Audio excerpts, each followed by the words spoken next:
Hello everyone. तो question कह रहा है two solid spheres made of the same metal have weight 5920 grams and 740 gram respectively. तो हमें लार्जर स्फेयर की रेडियस चाहिए और स्मॉलर वन की 5 सेंटीमीटर दे रखी है। तो ग्राम है मतलब आपको वेट दे रखा है और रेडियस आपसे पूछ रहा है। तो सबसे पहली चीज़ हम इसमें फॉर्मूला जो लगाएंगे वो है मास का, मास और डेंसिटी का।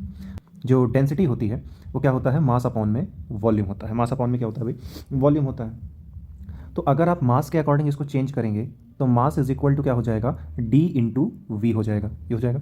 तो वही फॉर्मूला यहाँ पुट करेंगे तो volume of larger sphere, volume of larger sphere into D, और डी हम किसको लेकर के चल रहे हैं, डेंसिटी को लेकर के चल रहे हैं, डी अपॉन में वॉल्यूम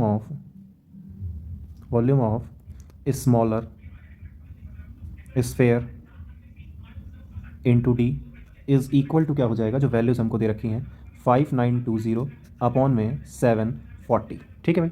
अब वॉल्यूम ऑफ स्फेयर होता क्या है, तो ये होता है 4/3 पाई, लार्जर है तो कैपिटल ले लेते हैं, capital R cube into D upon में 4/3 pi small r cube into D. ठीक है, इज़ इक्वल टू, जब 740 से आप 5920 को कट करेंगे तो ये पूरा 8 टाइम्स चला जाएगा, तो यहाँ 8 आ गया। इधर आप देख पा रहे हैं कि हमने 4/3 पाई को 4/3 पाई से काट दिया। ठीक है, क्या बचा, डी से डी कैंसिल हो गया। अब हम जानते हैं कि स्मॉलर वन जो है वो 5 दे रखा है, तो 5 अगर स्मॉलर वन है तो R cube is equal to हो जाएगा स्मॉल। अब देखिए यहाँ पे डायामीटर दे रखा है 5, क्या दे रखा है, डायामीटर 5 दे रखा है, तो रेडियस क्या हो जाएगी 5/2 का होल क्यूब। तो capital R cube is equal to 8 multiply 125 upon में 8, तो 8 से 8 कैंसिल हो जाएगा तो हमारा डायरेक्ट 125 आ गया। तो capital R is equal to कितना हो जाएगा, 5 सेंटीमीटर। तो हमसे यही पूछ रहा था कि लार्जर स्फेयर की रेडियस क्या होगी, तो लार्जर स्फेयर की रेडियस जो होगी वो 5 सेंटीमीटर हमारा आंसर आ जाएगा। आई होप आपको समझ में आया होगा। ये density is equal to mass upon volume होता है, ये ध्यान रखिएगा।